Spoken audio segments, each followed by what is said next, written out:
Some things in the shop have been driving me nuts. Over the past few days, I've done a couple things to make my life a bit easier and a little more organized. Some of the things I'm taking care of today would be a TIG Rod Holder, because that stuff is everywhere, and also a metal rack to get the stuff off the floor and out of my way. And then I need a really good workbench for my metal shaping. I need to cut metal, I need to shape metal, and it's just been driving me nuts. So I'll show you all the things that I've done.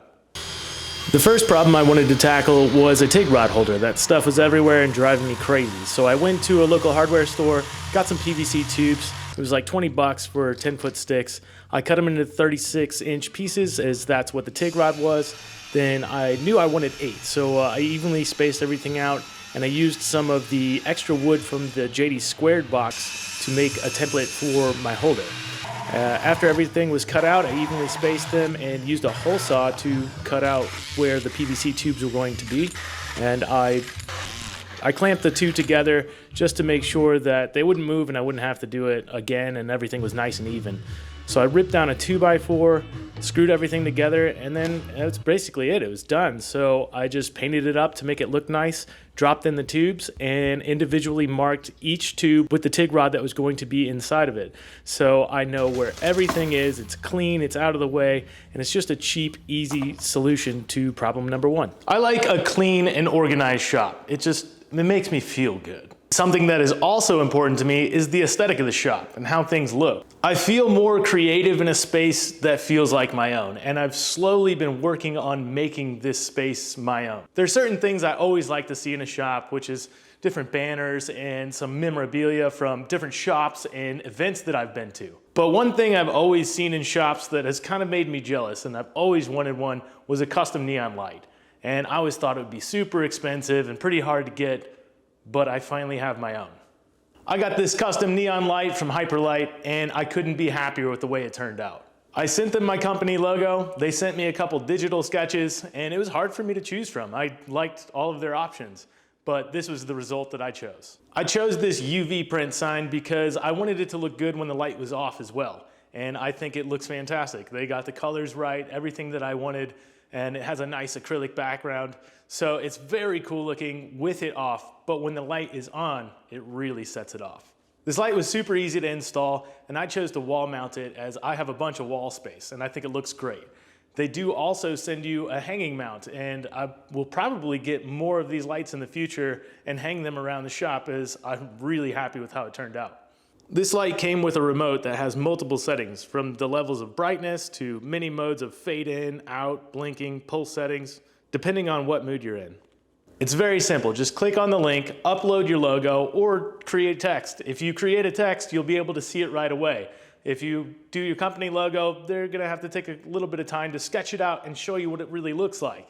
But if you do just text, you can write anything you want. There's different fonts you can choose from. It's actually kind of fun to click around and see what you can come up with. And I kind of got lost in doing that myself and thinking of other things I want to put in this shop. They also make different types of shop lighting, home lighting, like the sweet hexagon lights and all that stuff, which I'll definitely be ordering in the future, as some of these areas in my shop are pretty dimly lit. So check out what they have available. There's so many options, and I'm actually in the process of choosing what I want now. All right, let's build some stuff. So the next problem on my list was a place to store my materials. I have nowhere to put any of the metal and stuff that I have, and I haven't stored much because I don't have anywhere to put it. So I had some scrap left over from the metal supply store I went to just to check out and see what we had. I got some 1-inch square tube, which is, it's convenient. I use it for a lot of things, and I knew it would be plenty strong for what I wanted here. So I decided to cut these down into about 8-inch pieces, and I knew that I didn't want to spare too much room in the shop, so 8 inches would be enough to stack, quite a bit of tubing. And I wanted to also have a brace on the floor to support the weight, and a little bit overhang to keep the material from falling off. So 8-inch tubes, one by tubing, and I welded them all together after I'd cleaned them all up. So just got them tacked up, and I also got these little bitty gussets that I got from the metal supply store that were just laying there. I think they were like maybe 10 cents a piece. So I grabbed a big stack of those, knowing that I was probably going to use those for something. And immediately I got to using those pieces, which was pretty amazing, and worked out as a really nice gusset. So then moving on, I had to make some plates to anchor into the wall. I got an 1/8-inch plate and drilled a couple holes in it, spaced out enough to put a lag bolt, and then welded the tubing to the plate and figured I would probably need to add a couple gussets to this as well to support some of the heavier items like the roll cage tubing if they were meant to be spaced out like 4 feet apiece. It would hold something like 10-foot, 20-foot sticks. Knowing that that was going to have a bit of weight to it, I wanted it to touch the ground and also the wall so it doesn't strain the wall too much. And in the future, I was going to add a couple above it that would not touch the ground but would hold a little bit of the smaller material so it's not as much strain on the wall and it keeps things off the floor and easy for me to access. But after I TIG welded everything up just to keep my skills at bay, I just painted them up and bolted them to the wall. So it worked out really nice. It fits exactly where I want it to be. I don't have the length tubing right now, but for right now, it's holding what I need to, and I can't wait to get some more material on that.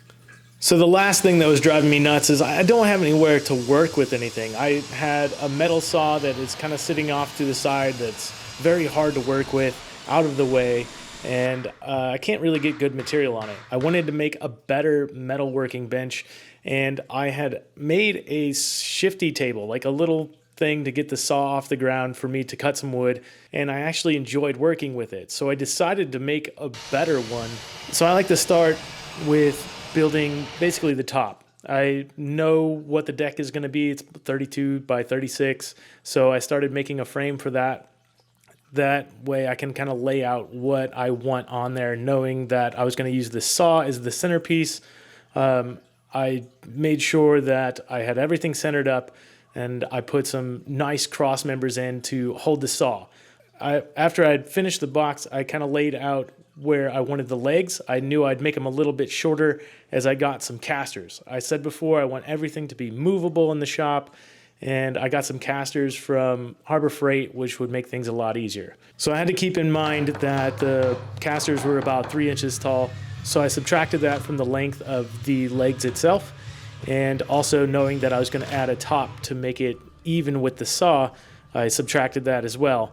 And I don't remember the final measurement, but it works out to be 36 inches tall with the caster and the even deck. I chose to use some 2x6s to add some strength to the deck of the table, and it also makes it look pretty nice. But I want to be able to hammer on this table. I want to be able to bend and shape some metal.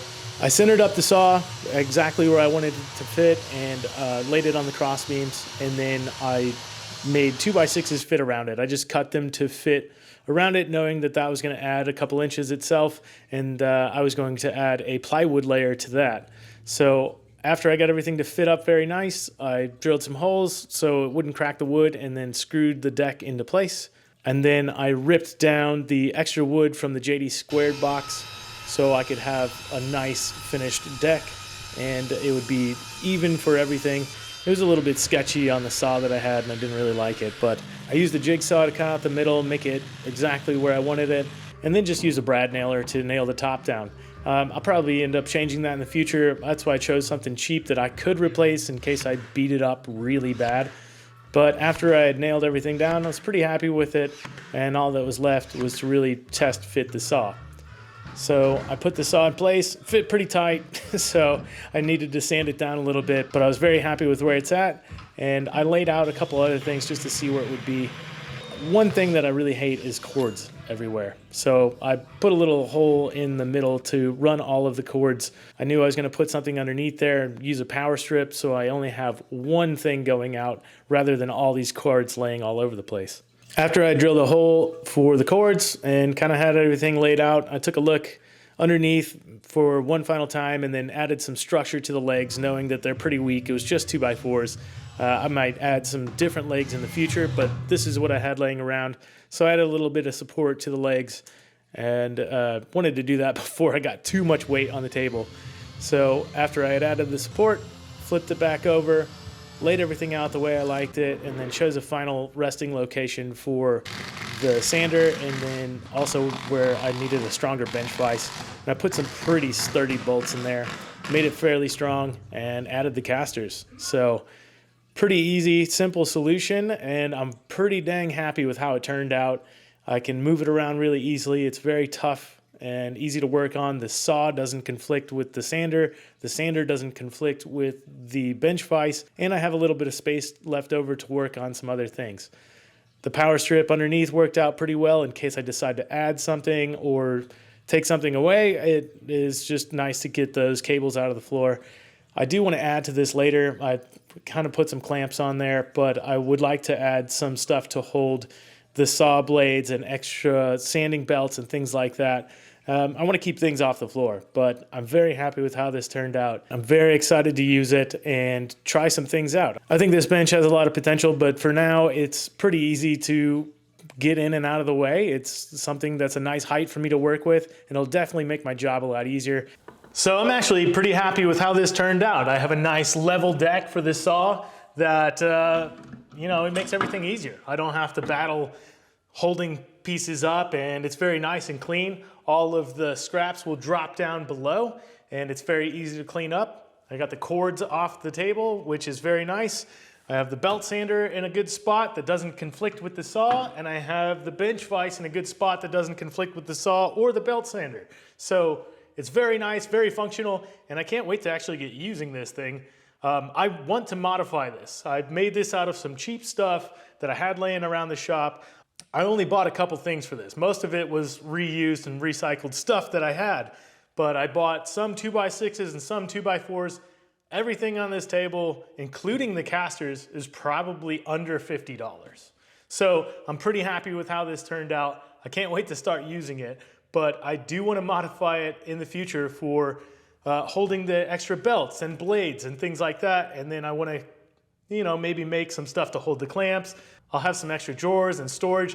I don't want a whole bunch of unnecessary stuff that has to be scattered around the shop. This table can consolidate that. So as I work and I find some more growing pains in this shop, I'll find out how to incorporate this table and get some things off the floor and out of my way. But for right now, this thing works great, and it's pretty easy to get up, out of the way. If you guys like this type of content, please let me know. You can comment, like, subscribe. All of those things really help me, but please let me know if you like this style stuff. I will be modifying more stuff in the shop in the future. If you guys have ideas, drop them in the comments, let me know. I'm always trying to find something new and something that will help me be more efficient in my shop. Anyway, thank you guys for watching, and I'll see you next time.